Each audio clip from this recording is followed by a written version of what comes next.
पंचमो अध्याय। भृगु के आश्रम पर पुलोमा दानव का आगमन और उसकी अग्निदेव के साथ बातचीत। शौनक जी ने कहा, तात लोमहर्षण कुमार, पूर्व काल में आपके पिता ने सब पुराणों का अध्ययन किया था। क्या आपने भी उन सब का अध्ययन किया है? पुराण में दिव्य कथाएं वर्णित हैं। परम बुद्धिमान राजर्षियों और ब्रह्मर्षियों के आदि वंश भी बताए गए हैं, जिनको पहले हमने आपके पिता के मुख से सुना है। उनमें से प्रथम तो मैं भृगु वंश का ही वर्णन सुनना चाहता हूँ। अतः आप इसी से संबंध रखने वाली कथा कहिए। हम सब लोग आपकी कथा सुनने के लिए सर्वथा उद्यत हैं। सूत पुत्र उग्रश्रवा ने कहा, भृगुनंदन, वैशंपायन आदि श्रेष्ठ ब्राह्मणों और महात्मा द्विजवरों ने पूर्व काल में जो पुराण भली भांति पढ़ा था और उन विद्वानों ने जिस प्रकार पुराण का वर्णन किया है, वह सब मुझे ज्ञात है। मेरे पिता ने जिस पुराण विद्या का भली भांति अध्ययन किया था, वह सब मैंने उन्हीं के मुख से पढ़ी और सुनी है। भृगुनंदन, आप पहले उस सर्वश्रेष्ठ भृगुवंश का वर्णन सुनिए, जो देवता, इंद्र, ऋषि और मरुदगणों से पूजित है। महामुने, आपके इस अत्यंत दिव्य भार्गव वंश का परिचय देता हूँ। यह परिचय अद्भुत एवं युक्ति युक्त तो होगा ही, पुराणों के आश्रय से भी संयुक्त होगा। हमने सुना है कि स्वयंभू ब्रह्मा जी ने वरुण के यज्ञ में महर्षि भगवान भृगु को अग्नि से उत्पन्न किया था। भृगु के अत्यंत प्रिय पुत्र च्यवन हुए, जिन्हें भार्गव भी कहते हैं। च्यवन के पुत्र का नाम प्रमथ था, जो बड़े धर्मात्मा हुए। प्रमथ के घृताची नामक अप्सरा के गर्भ से रुरु नामक पुत्र का जन्म हुआ। रुरु के पुत्र सुनक थे, जिनका जन्म प्रमद्वरा के गर्भ से हुआ था। सुनक वेदों के पारंगत विद्वान और धर्मात्मा थे। वे आपके पूर्व पितामह थे।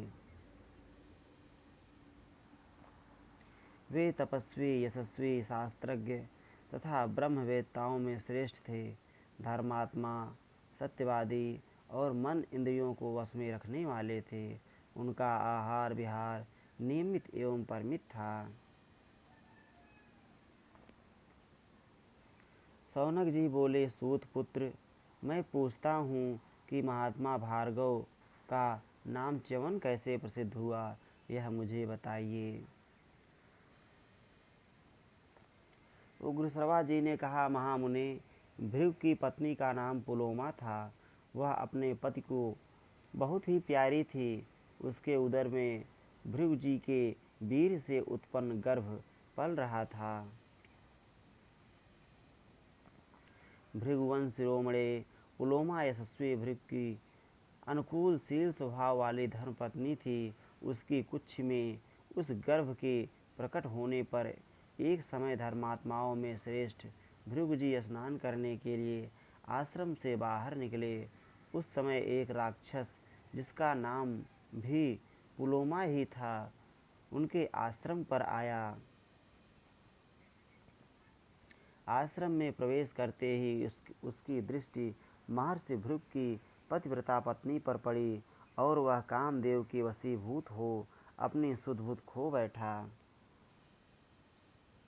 सुंदरी पुलोमा ने उस राक्षस को अभ्यागत अतिथि मानकर वन के फल फूल आदि से उसका सत्कार करने के लिए उसे न्योता दिया। ब्राह्मण, वह राक्षस काम से पीड़ित हो रहा था। उस समय उसने वहां पुलोमा को अकेली देख बड़े हर्ष का अनुभव किया, क्योंकि वह सती साध्वी पुलोमा को हर ले जाना चाहता था। मन में उस शुभ लक्षणा सती के अपहरण की इच्छा रखकर वह प्रसन्नता से फूल उठा और मन ही मन बोला, मेरा तो काम बन गया। पवित्र मुस्कान वाली पुलोमा को पहले उस पुलोमा नामक राक्षस ने वर्ण किया था। किंतु पीछे उसके पिता ने शास्त्र विधि के अनुसार महर्षि भृगु के साथ उसका विवाह कर दिया। भृगुनंदन, उसके पिता का वह अपराध राक्षस के हृदय में सदा कांटे सा कसकता रहता था। यही अच्छा मौका है, ऐसा विचार कर उसने उस समय पुलोमा को हर ले जाने का पक्का निश्चय कर लिया। इतने ही में राक्षस ने देखा अग्निहोत्र गृह में अग्निदेव प्रज्वलित हो रहे हैं। तब पुलोमा ने उस समय उस प्रज्वलित पावक से पूछा, अग्निदेव, मैं सत्य की शपथ देकर पूछता हूँ, बताओ यह किसकी पत्नी है? पावक, तुम देवताओं के मुख हो, अतः मेरे पूछने पर ठीक ठीक बताओ। पहले तो मैंने ही इस सुंदरी को अपनी पत्नी बनाने के लिए वर्ण किया था, किंतु बाद में असत्य व्यवहार करने वाले इसके पिता ने भृगु के साथ इसका विवाह कर दिया। यदि यह एकांत में मिली हुई सुंदरी भृगु की भार्या है तो वैसे बात सच सच बता दो, क्योंकि मैं इसे इस आश्रम से हर ले जाना चाहता हूँ। वह क्रोध आज मेरे हृदय को दग्ध सा कर रहा है। इस सुमध्य माँ को, जो पहले मेरी भार्या थी, भृगु ने अन्यायपूर्वक हड़प लिया है। उग्र श्रवाजी कहते हैं, इस प्रकार वह राक्षस भृगु की पत्नी के प्रति यह मेरी है या भृगु की, ऐसा संशय रखते हुए प्रज्वलित अग्नि को संबोधित करके बार बार पूछने लगा। अग्निदेव, तुम सदा सब प्राणियों के भीतर निवास करते हो।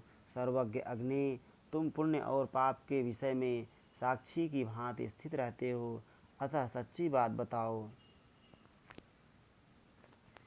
असत्य बर्ताव करने वाले भृगु ने, जो पहले मेरी ही थी, उस भार्या का अपहरण किया है। यदि यह वही है तो वैसी बात ठीक ठीक बता दो। सर्वज्ञ अग्निदेव, तुम्हारे मुख से सब बातें सुनकर मैं भृगु की इस भार्या को तुम्हारे देखते देखते इस आश्रम से हर ले जाऊंगा, इसलिए मुझसे सच्ची बात कहो।